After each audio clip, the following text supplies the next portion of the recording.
Hello everyone, welcome to our English tutorial videos. In this video, we will learn where we can use of had been. अगर हमें कभी भी बोलना पड़ जाए कि मैं 2 घंटे से पढ़ाई कर रहा था, मैं सुबह से तुम्हारा इंतजार कर रहा था, तो हमें इनके इंग्लिश में किस तरह से सेंटेंसेस क्रिएट करना है आज हम देखेंगे. गाइस, ये वीडियो बहुत ज़्यादा बेनिफिशियल होने वाला है. Okay guys, so we are going to learn a very important and advance English structure. This structure is used to talk about an action that started in the past. कोई सा भी structure जो past में start हुआ हो और past तक चला हो, उसके लिए हम इस स्ट्रक्चर का यूज़ करेंगे. अगर कोई काम पास्ट में शुरू हुआ और पास्ट के समय तक चलता रहा, मतलब कोई भी काम हमने पास्ट में शुरू किया हो और पास्ट तक ही चला हो, उसके लिए हम ऐसे सेंटेंसेस क्रिएट करने के लिए हम इस स्ट्रक्चर का यूज़ करने वाले. तो हम देखेंगे, अगर हमें कभी भी बोलना पड़ जाए मैं 2 घंटे से पढ़ रहा था, वह कई सालों से काम कर रही थी, तो इनके हम इंग्लिश में किस तरह से सेंटेंसेस क्रिएट करेंगे आज हम देखेंगे. हम कहाँ पर इस स्ट्रक्चर का यूज़ करेंगे जहाँ पर पास्ट में काम शुरू हुआ हो और वो काम पास्ट तक ही चलता रहा हो. जैसे कि एक एग्जांपल, रियल टाइम एग्जांपल के थ्रू हम देखेंगे. जब तुम पहुँचे तब मैं 2 घंटे से पढ़ रहा था, मतलब कि ये पास्ट वो बता रहा है कि पास्ट में कुछ काम स्टार्ट किया था और वो कर रहा था. तो हम इंग्लिश में सेंटेंस क्रिएट करेंगे. I had been studying for 2 hours when you arrived. मतलब कि हमने यहाँ पर हैड बिन का यूज़ किया है किसके लिए, कोई से भी पास्ट का जो काम कर रहे थे उसको बताने के लिए. ओके गाइस, तो सबसे इम्पोर्टेंट चीज़ है इसका स्ट्रक्चर, कि इसका स्ट्रक्चर किस तरह से फॉर्म होगा. तो इसका स्ट्रक्चर फॉर्म करने के लिए हम सबसे पहले करने वाले हैं सब्जेक्ट का यूज़ गाइस. देन हम करने वाले हैं हैड बिन का यूज़, और उसके बाद हम करने वाले हैं वर्ब के साथ में आईएनजी का यूज़. उसके बाद हम करेंगे सिंस और फॉर का यूज़ अकॉर्डिंग टू टाइम, कि किस तरह का टाइम होने वाला है. सबसे पहले हम सब्जेक्ट का यूज़ करेंगे, देन हम करने वाले हैं हैड बिन का यूज़, उसके बाद में हम करने वाले हैं वर्ब के साथ में आईएनजी का यूज़, जिसके बाद हम करेंगे सिंस और फॉर का यूज़ विथ टाइम. तो गाइस, कभी भी अगर हमें बोलना पड़ जाए वे कई सालों से यहाँ रह रहे थे, तो हम बोलेंगे they had been living here for many years. अगर हमें कभी भी बोलना पड़ जाए वहाँ सुबह से पढ़ रही थी, तो हम बोलेंगे she had been studying since morning, मतलब वहाँ से सुबह से पढ़ रही थी. अगर हमें बोलना पड़ जाए वे कई दिनों से यात्रा कर रहे थे, तो हम बोलेंगे they had been travelling for many days.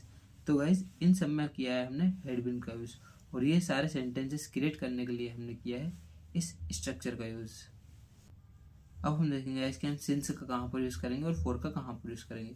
तो गाइज, हम सिंस का वहाँ पर यूज़ करेंगे जहाँ पर पर्टिकुलर टाइम बताया जा रहा हो, जैसे कि मॉर्निंग, आफ्टरनून या फिर इवनिंग, या फिर name of the month, year, name of the year और नेम ऑफ द डे. या तो हम name of the month, name of the year या नेम ऑफ द डे बता रहे हो, या फिर किसी भी पर्टिकुलर टाइम का, जैसे कि आफ्टरनून, मॉर्निंग या फिर इवनिंग. ओके. और फोर का हम वहाँ पर यूज़ करेंगे जहाँ पर काउंटेबल या फिर नंबर्स के बारे में बात की जा रही है, जैसे 2 साल, 3 साल, 4 साल. Okay. Like for 2 hours, for 5 days, for many years.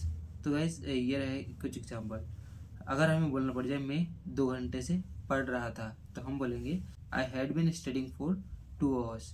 तो यहाँ पर हमने किया है फोर का यूज़, क्योंकि हमने यहाँ पर किया है नंबर्स का यूज़ जो कि है 2. अगर हमें बोलना पड़ जाए वह सुबह से काम कर रही थी, तो हम बोलेंगे she had been working since morning. मतलब यहाँ पर हमने किया है सिंस का यूज़, क्योंकि यहाँ पर हमने किया है पर्टिकुलर टाइम का यूज़ जो कि है मॉर्निंग. अब गाइस देखेंगे हम नेगेटिव सेंटेंसेस, कि इस स्ट्रक्चर के थ्रू नेगेटिव सेंटेंसेस किस तरह से फॉर्म होंगे. तो नेगेटिव सेंटेंसेस क्रिएट करने के लिए हम सबसे पहले करने वाले हैं सब्जेक्ट का यूज़, देन हम करेंगे हैड नॉट का यूज़, उसके बाद हम करने वाले हैं बिन का यूज़. तो गाइस, याद रखिएगा कि हेड बिन के बीच में हम यूज़ करने वाले हैं नोट का यूज़ नेगेटिव सेंटेंसेस क्रिएट करने के लिए.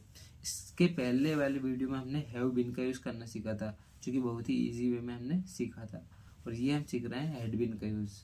तो सबसे पहले हम करेंगे सब्जेक्ट का यूज़, देन हम करने वाले हैं हेड नॉट बिन का यूज़, मतलब हम हेड बिन के बीच में नोट का यूज़ करने वाले हैं.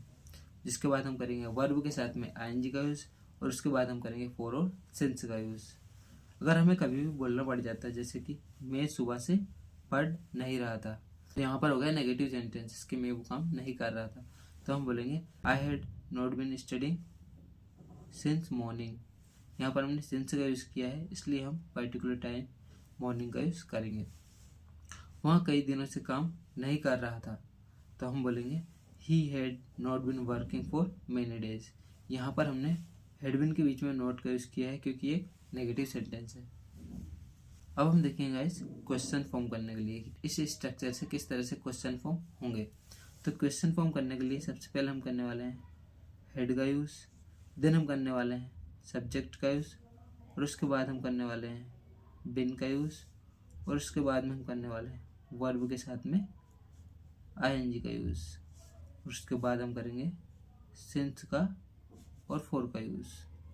मतलब हम सबसे पहले करने वाले हैं हेड का यूज़। अगर हम क्वेश्चन फॉर्म करना हो, किसी से क्वेश्चन करना हो, तो हम सबसे पहले करेंगे हेड का यूज़, और जिसके बाद हम करेंगे सब्जेक्ट का यूज़, उसके बाद में हम करेंगे बिन का यूज़, उसके बाद हम करेंगे वर्ब के साथ में आईएनजी का यूज़, और उसके बाद में हम करेंगे सिंस और फॉर का यूज़।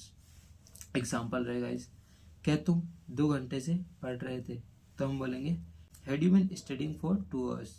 कभी अगर हमें बोलना पड़ जाए क्या वह सुबह से काम कर रही थी, तो हम बोलेंगे had she been working since morning. तो ये रहेगा इस कुछ क्वेश्चन सेंटेंसेस जो कि हमने इस स्ट्रक्चर के थ्रू बनाए हैं।